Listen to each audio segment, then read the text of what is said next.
Doctor Baba Saheb Ambedkar open university.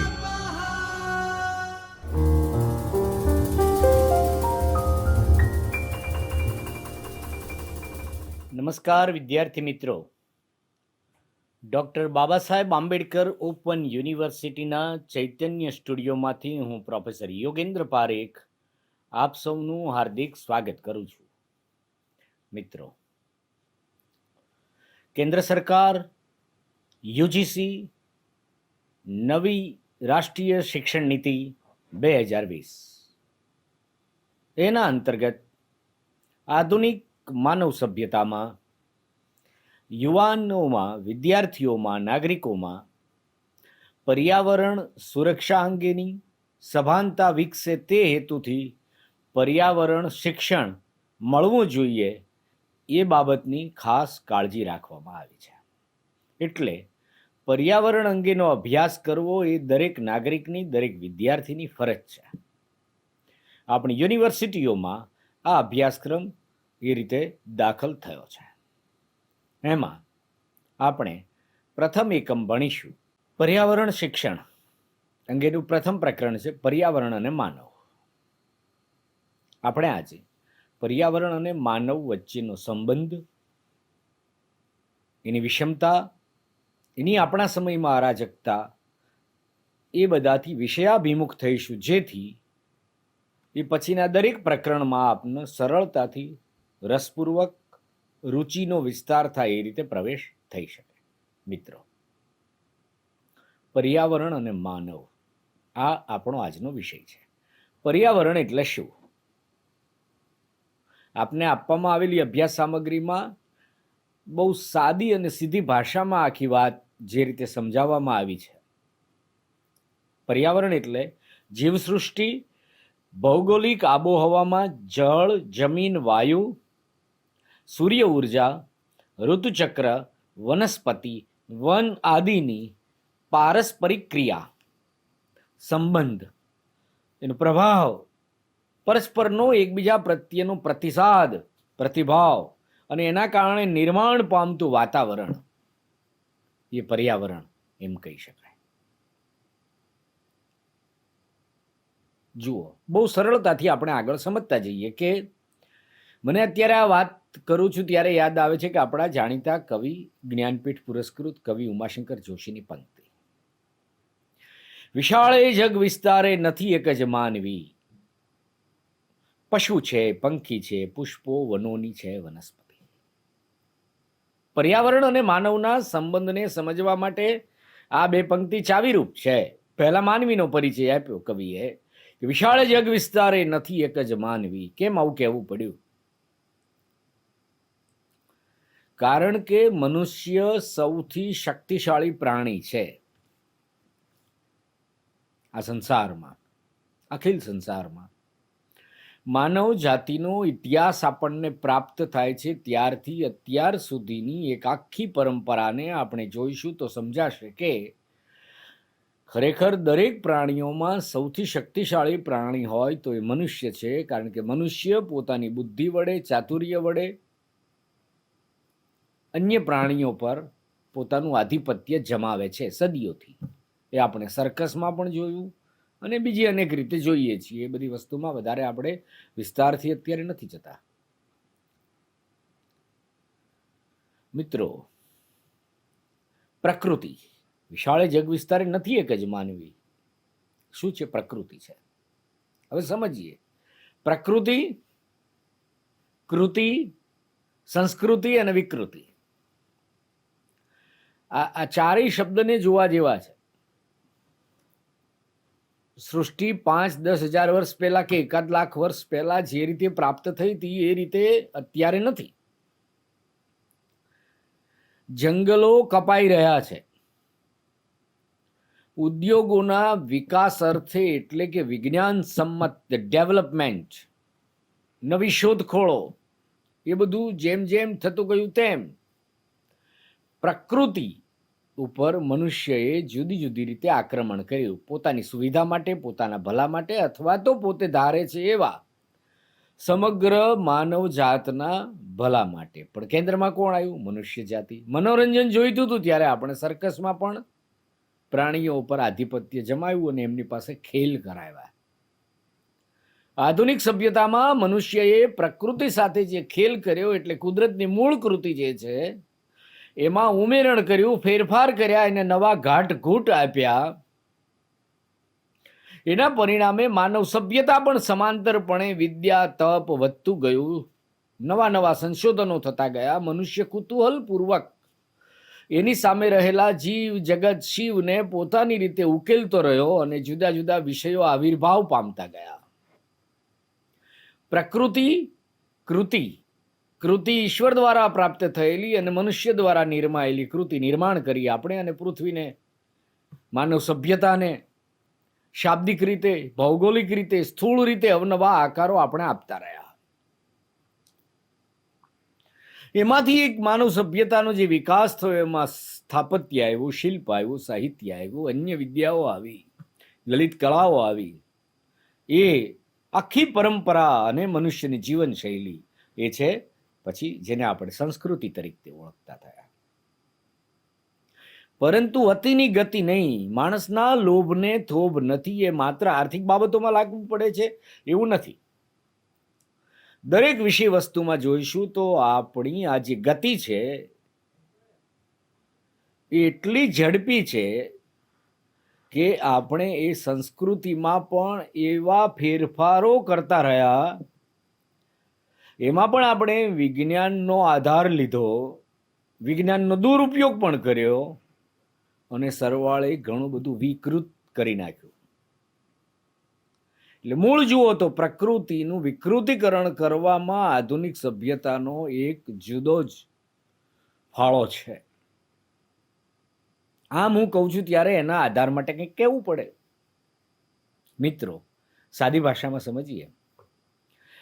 એક સમય હતો કે આપણને કલ્પના જ નહોતી કે પાણી પેકિંગમાં મળશે. કોઈ કલ્પના કરી શકે કે પાણીની બોટલ, હું આજે 2025માં 26મી નવેમ્બરે આપની સાથે વાત કરી રહ્યો છું ત્યારે સાધારણ રીતે બજારમાં મળતી પાણીની પ્લાસ્ટિકની બોટલ એટલે પાણીનું પેકિંગ 20 રૂપિયામાં મળે છે. હવે જુઓ, પાણી શું છે? પ્રકૃતિનું તત્વ છે. જળ, જમીન, જંગલ એમ આપણે કહીએ છીએ. તો જે જળ, જે પાણીનો વરસાદ થાય છે, સમગ્ર વિશ્વના ત્રીજા ભાગમાં 75% ભાગ પાણીથી ભરેલો છે. મનુષ્ય એનો પીવામાં ઉપયોગ કરે છે. એમાં બજારનો પ્રવેશ થયો એટલે પેકિંગ થયું. એ પેકિંગ 20 રૂપિયે લીટર માણસને પરવડે છે. એટલે જેનો મફતમાં વરસાદ થાય છે એને આપણે પેકિંગમાં ખરીદીએ છીએ, એનો પ્રચાર થાય, એની એડવર્ટાઇઝ થાય, એના આપણે કસ્ટમર થઈએ, ગ્રાહક થઈએ. આ બધી જ ભાષા જુઓ, ગ્રાહક, બજાર, કસ્ટમર, પ્લાસ્ટિક, પેકિંગ. આ શબ્દ ભંડોળ છેલ્લા 150 વર્ષનું પરિણામ છે. તો યંત્ર ઉદ્યોગો અને ડેવલપમેન્ટ થયું એમ કેટલું બધું પેકિંગ થતું ગયું, નવા રૂપે રંગે ઢંગે આવતું ગયું, જેને આપણે વિકાસ કહ્યો. પ્રકૃતિનું માર્કેટિંગ કર્યું, પાણીનું માર્કેટિંગ કર્યું, પ્લાસ્ટિકનો પ્રવેશ થયો, પેકિંગ થયો. તો પ્લાસ્ટિક શું છે? પર્યાવરણને હાનિ પહોંચાડનારું બહુ મોટું તત્વ. આ મનુષ્ય દાખલ થયો પ્રકૃતિમાં, પ્રકૃતિ પર એણે આક્રમણ જમાવ્યું. બીજા એક રોજબરોજના ઉદાહરણથી આપણે વાત સમજીએ. સફરજન પ્રકૃતિ પાસેથી પ્રાપ્ત થયું એક ફળ. કદાચ એ સફરજન ફળ છે, ખાદ્ય પદાર્થ છે, એવા અવલોકન, નિરીક્ષણ અને પ્રયોગ સુધી પહોંચવામાં મનુષ્યને કદાચ સદીઓ થઈ હશે. પછી ક્યારેક એમ નક્કી થયું હશે કે સફરજન ખાવાની વસ્તુ છે અને પછી મનુષ્યએ સફરજન આરોગવાનું શરૂ કર્યું. ત્યાં સુધી પ્રકૃતિનો ઉપયોગ ઠીક હતો એમ લાગે આપણને કે ભાઈ પ્રકૃતિએ પ્રકૃતિના એક તત્વ તરીકે મનુષ્યનું પોષણ કરવા સફરજનનું નિર્માણ થયું ને મનુષ્યએ ખાવાનું શરૂ કર્યું. પણ માણસ સફરજન ખાવાથી જ બેસી રહે એવું નથી. પછી એમાં એમણે સંશોધન શું કર્યું? મનુષ્યએ જ્યુસર બનાવ્યું, એટલે જે ખાદ્ય પદાર્થ હતો એને પેય પદાર્થ બનાવ્યો, એટલે પીવાની વસ્તુ બનાવી. આ વિજ્ઞાન દાખલ થયું. એટલે કુદરતી રીતે જે સફરજન ખાઈ શકાતું હતું એના કારણે દાંતને જે કસરત મળતી હતી એ બંધ થઈ ગઈ. આ એક સફરજનના ઉદાહરણની, શેરડીનું પણ આમ કહી શકાય. એમાં આપણે સંચો દાખલ કર્યો અને રસ પીવાનું શરૂ કર્યું. તો જે સ્વરૂપમાં આપણને પ્રાપ્ત થયું હતું એ સ્વરૂપને, પ્રકૃતિને આપણે વિકૃત કરી, એને આપણે ડેવલપમેન્ટ કહ્યું, એને વિજ્ઞાન સંમત વિકાસ થયો, એટલે આપણે એને પીવાનું શરૂ કર્યું એટલે એ આપણને મૂળ સ્વરૂપમાં પ્રાપ્ત થતું નથી, એટલી તો સાદી ખબર પડે. અને એના કારણે આપણા દાંતને જે કસરત મળતી હતી એ બંધ થઈ ગઈ. શેરડી 50-60 વર્ષ પહેલાના કોઈ માણસને મળશો તો એમણે શેરડી કેવી રીતે ખાધી એના ઉદાહરણો એમની પાસે છે. સૂડો હશે, માદળિયા હશે, શેરડીના નાના નાના ટુકડા બનાવવા, એની છાલને દાંતથી ફોલવી. હવેની પેઢી પાસે શેરડી પીધાનું ઉદાહરણ છે, ખાધાનું ઉદાહરણ નથી. આમાં થોડી અતિશયોક્તિ લાગે, પણ તાત્પર્ય શું છે કહેવાનું? કે જળ, જમીન, જંગલ પર મનુષ્યએ આક્રમણ કર્યું. એ આક્રમણ એની શક્તિ થકી મળ્યું. પ્રાણી સૃષ્ટિ પર આક્રમણ કર્યું. અને આખું પર્યાવરણ જે પરસ્પર ક્રિયા પ્રતિક્રિયાથી નિર્માણ પામ્યું છે એની સાથે કેટલી દ્વંદ્વાત્મક ભૂમિકાઓ ઊભી કરી. માણસે સંઘર્ષ ઊભો કર્યો. જીવન સુવિધાયુક્ત બન્યું. છત પર પંખો ફરે એટલે હવાનું પ્રચલન થાય અને આપણને પવનનો અનુભવ થાય. એમ પંખો હવા નિર્માણ નથી કરતો, પણ આપણે આધુનિક સમયમાં આવાસો જ એવા બનાવ્યા કે આપણે ધોળે દિવસે વીજળીની જરૂર પડે, લાઈટ ચાલુ કરવી પડે. આવું ઋષિઓના જમાનામાં તો નહોતું. 5000 વર્ષ પહેલા તો બલ્બની શોધ નહોતી થઈ.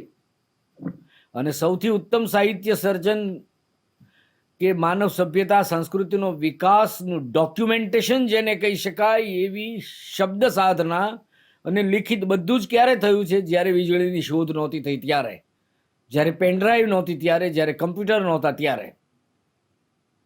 આપણે જ્ઞાન અને વિજ્ઞાનની આધારશિલા જે છે એ મનુષ્ય ચિત્તમાં કેટલું સંગ્રહાયું, કેટલું હસ્તપ્રતમાં આવ્યું, અને હસ્તપ્રત વિદ્યા એવું આપણે અત્યારે ભણીએ અને ભણાવીએ છીએ. આ બધું જ ક્યારે નિર્માણ પામ્યું એ જગત જુઓ. અને આપણી પાસે આજે જે જગત એ સાવ જુદા સ્વરૂપે છે. મનુષ્ય દ્વારા અતિક્રમિત એવું એક વિશ્વ, એવી એક પ્રકૃતિ જેમાં માનવીય લાલસાએ, નિરંકુશ મહત્વાકાંક્ષાએ વિજ્ઞાનનો આધાર લઈને જે અતિક્રમણ કર્યું અને એમાંથી પ્રકૃતિનું વિકૃતિકરણ કર્યું, એટલે થયું શું? કારખાનાઓ સ્થપાયા, ઉદ્યોગો સ્થપાયા,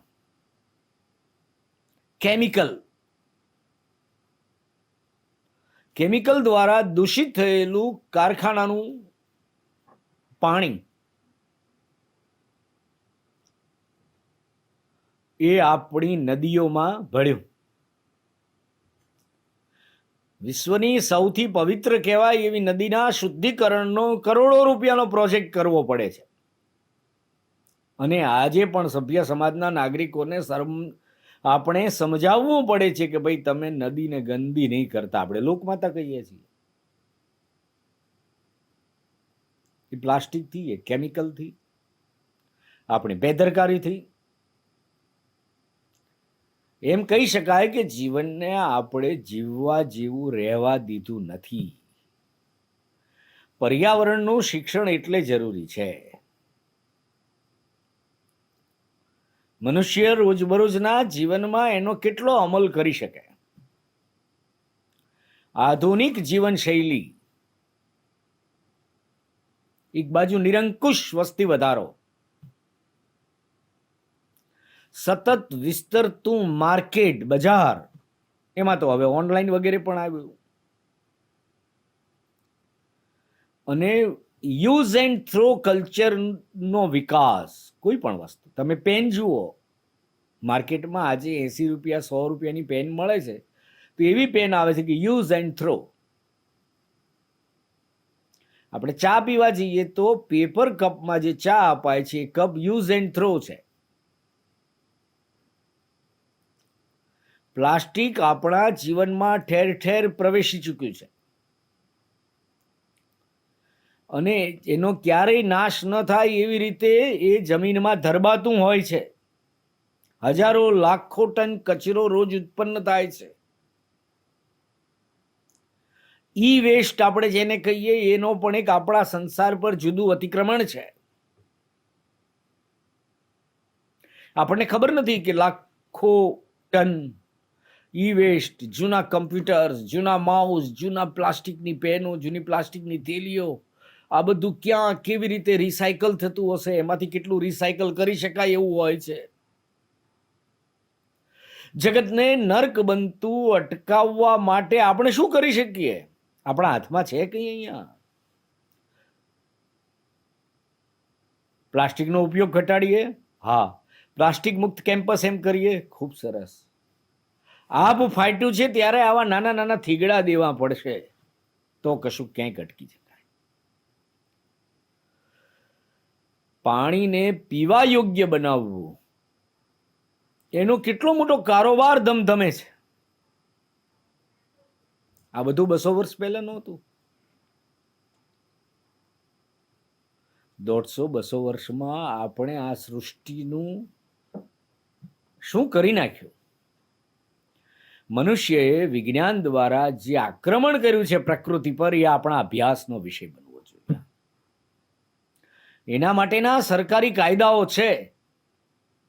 રાષ્ટ્રીય આંતરરાષ્ટ્રીય કક્ષાએ અનેકવિધ સેમિનાર્સ થયા છે છેલ્લા 50 વર્ષમાં. એમાં ખૂબ જાગૃતિ આવી છે. એ બધું આ અભ્યાસક્રમમાં આપણે ભણવાનું છે.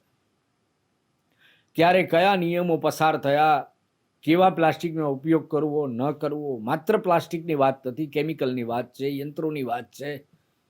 મનુષ્ય પોતાની પર પણ આક્રમણ કેવું કરી રહ્યો છે. સાદી વાત કરીએ તો પહેલા લીમડાના દાંતણનો આપણે ઉપયોગ કરતા, એ બંધ કર્યું. કસરત બંધ થઈ. થયું શું? ટૂથબ્રશ, ઘસવાનું, કેમિકલ યુક્ત પેસ્ટ દાંતે ઘસવાની. અનેકવિધ રસાયણો જુદી જુદી રીતે આપણા પેટમાં જાય છે. અત્યારે એવી ઘણી ખાદ્ય સામગ્રી આપણને મળે છે કે જેની પેકિંગ ઉપર એક્સપાયરી ડેટ, એ ખાદ્ય સામગ્રી હોય અને એક્સપાયરી ડેટ 2 મહિનાની, 3 મહિનાની, 4 મહિનાની, 6 મહિનાની હોય. અને તો પણ એમ કે 6 મહિના સુધી તો ખાઈ શકાય એવું ધારીને આપણે ખાઈએ છીએ, કારણ કે એમાં એ પ્રકારના તત્વો દાખલ થયા હોય છે કેમિકલ દ્વારા કે એનાથી વસ્તુ બગડતી નથી, પણ એ આપણા પેટમાં દાખલ થાય પછી આપણા પેટને બગાડે છે. એ આપણને ખબર નથી. વસ્તુ બગડતી નથી એટલે આપણે ઉપયોગ કરીએ છીએ. પાણીનું માટલું રોજ વિછળવાની અને નવું પાણી ભરવાની આપણે ત્યાં એક બહુ સામાન્ય પરંપરા છે, આપણી જીવનશૈલી સાથે વણાયેલી. અને પેકિંગ થયેલા પાણીમાં તમે એક્સપાયરી ડેટ વાંચશો તો અઠવાડિયા, 10 દાડા, 15 દાડા પછીની હશે. એનો આપણને વાંધો નથી, એ પાછું પ્લાસ્ટિકની બોટલમાં છે. તો આ આપણો બૌદ્ધિક વિકાસ થયો કહેવાય કે રકાસ થયો કહેવાય, એ આપણે આપણી જાતને પૂછવું પડશે.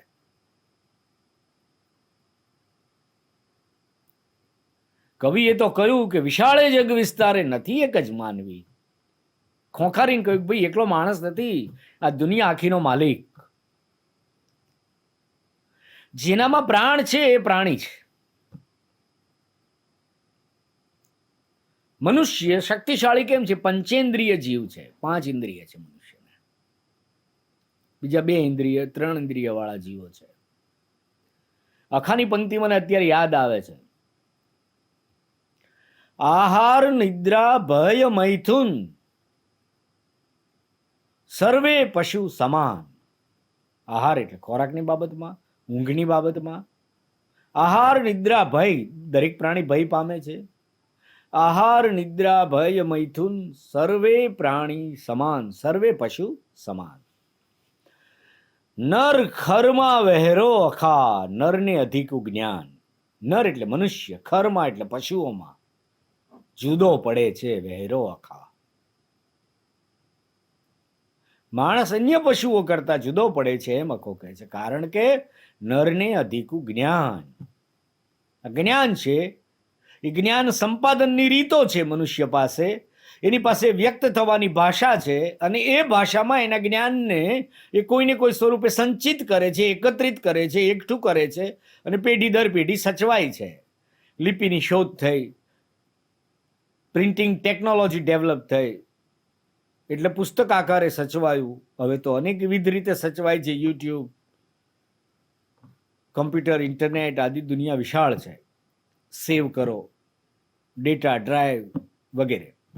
મુદ્દો શું છે મિત્રો? આ આખી પરંપરામાં આ આખો જે ઐતિહાસિક ઉપક્રમ છે માનવ સભ્યતાના વિકાસનો, એની લગભગ આપણે ટોચે બિરાજીએ છીએ. પણ કેટલી બધી હાનિ પછી. શું આપણે વિજ્ઞાન વિરોધી થવાનું છે? ના. આપણે સભ્યતા વિરોધી થવાનું છે? ના. પરંતુ આપણે આપણા સાંસ્કૃતિક આવિર્ભાવોથી ધરાઈ જઈએ એટલી પ્રાપ્તિ પછી વિજ્ઞાનનો દુરુપયોગ કરીને આપણે જે રીતે પ્રકૃતિ પર આધિપત્ય જમાવ્યું છે એમાં આપણે આપણા લોભને બ્રેક મારવી પડશે.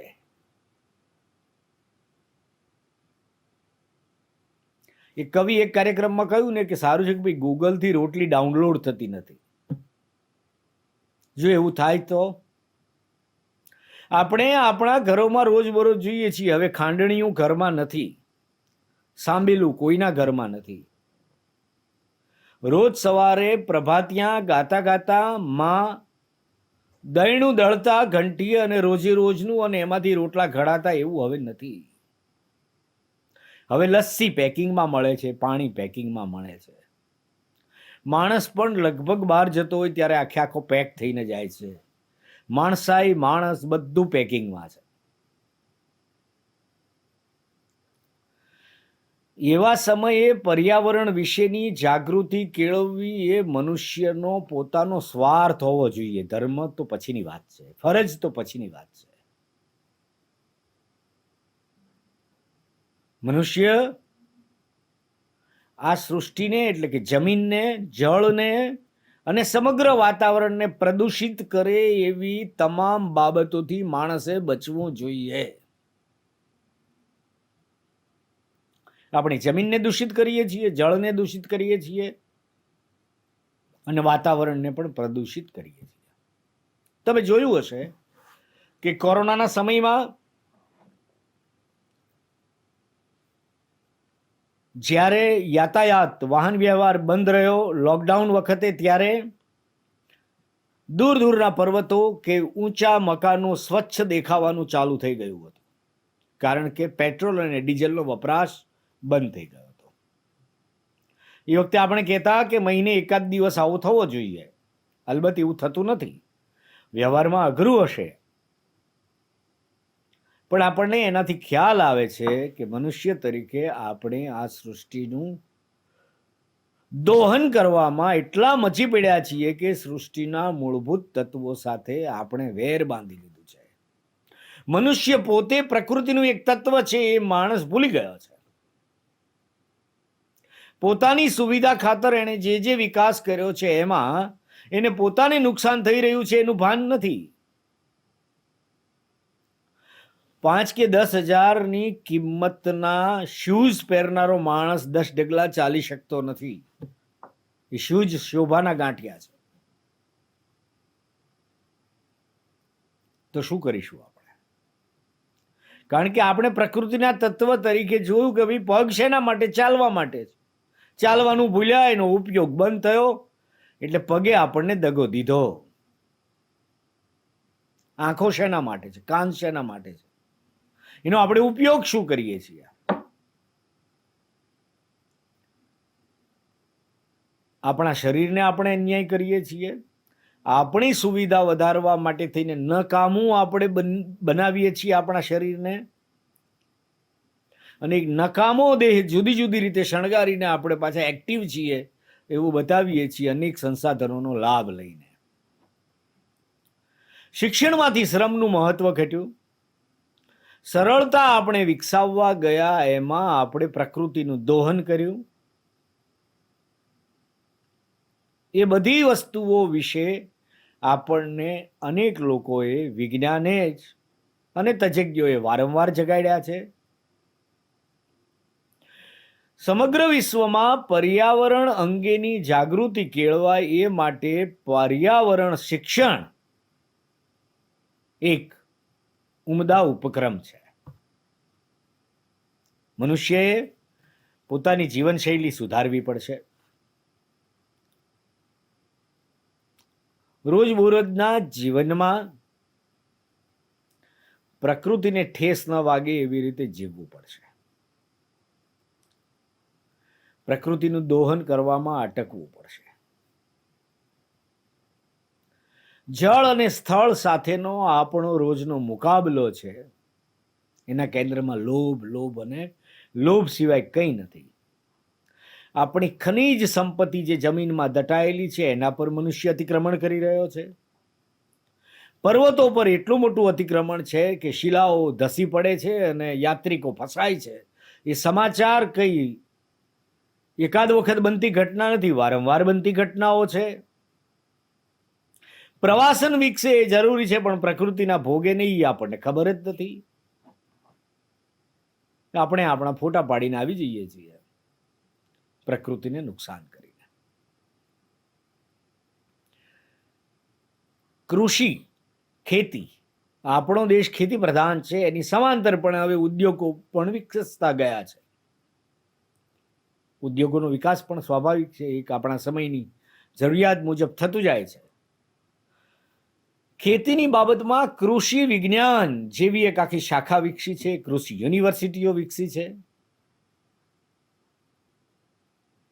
અને તે છતાં સમાંતરપણે જોઈએ તો રાસાયણિક ખાતરોનો વપરાશ વધવાના કારણે આપણે જે ખેત ઉત્પાદનોને આહારમાં લઈએ છીએ તેના શુદ્ધિકરણને મામલે ચિંતિત છીએ. પ્રાકૃતિક ખેતી ધીમે ધીમે એના માટેની જાગૃતિ કેળવાતી જાય છે, પરંતુ આજે આપણે ઘી, દૂધ કે ખોરાકની બાબતમાં, ખાદ્ય સામગ્રીની બાબતમાં કેટલા નિશ્ચિંત છીએ કે કઈ વસ્તુ ભેળ વગરની છે. વર્ષો પહેલા 15 કે 17 વર્ષ થયા હશે, છાપામાં એક એવા સમાચાર આવ્યા હતા કે એક વેપારીએ, આ એક ઉદાહરણ છે માનવ મનનું, એક વેપારીએ તલ, સફેદ તલને કાળા તલ તરીકે વેચવા માટે તે તલને ડાઈ કરેલી. આ સમાચાર ખૂબ વાયરલ થયા હતા એ જમાનામાં છાપામાં. આ માણસ છે. વિશાળે જગ વિસ્તારે, નથી એક જ માનવી. પણ આપણે શું કર્યું? પશુ છે, પંખી છે એને કેદ કર્યા. હવે તો એ બાબતની જાગૃતિ આવી છે કે સિંહ કે હાથી જેવા પશુઓનો ઉપયોગ સર્કસમાં થઈ શકતો નથી. સદીઓ સુધી માણસે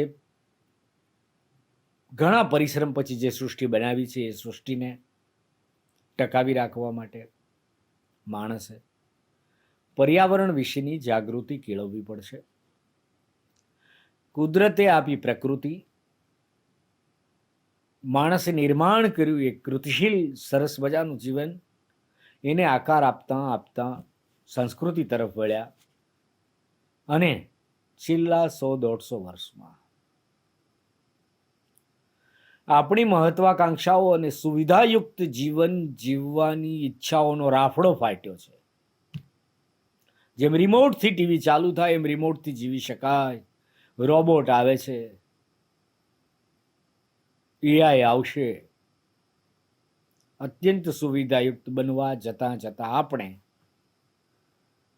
પ્રકૃતિનો કેટલી હદે ક્યાં અને કેવો ખાત્મો બોલાવ્યો છે એનું ચિંતન કરવું પડશે. ત્યાં સુધી નહીં સમજીએ ત્યાં સુધી પાણીનું પાર્સલ થશે, પાણીનું પેકિંગ થશે. અને આપણે જે કંઈ આહાર વિહાર કરીએ છીએ કે વિચાર કરીએ છીએ એ બધામાં એ પ્રદૂષિતતા પ્રવેશ છે. અને એના કારણે આપણા વર્તનમાં, આપણા જીવનમાં કદી ન પૂરી શકાય એટલી મોટી ખોટ આવશે ને એ નુકસાન થશે. આજે આપણે જોઈએ છીએ કે યુવાનો ડાયાબિટીસના ભોગ બને છે, યુવાનોને એટેક આવે છે.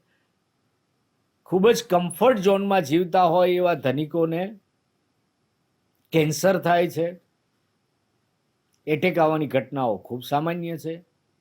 આ બધી જ વસ્તુઓ આપણા પર્યાવરણને નુકસાન કર્યા પછીની માણસની કમાણી છે. પર્યાવરણ અને માનવ આ વિષય પર આપણે આજે જે વાત સાંભળી એને લક્ષ્યમાં રાખીએ અને આપનો અભ્યાસ સરસ રીતે પાર પડે એવી શુભેચ્છાઓ સાથે ધન્યવાદ. स्वाध्यायः परमः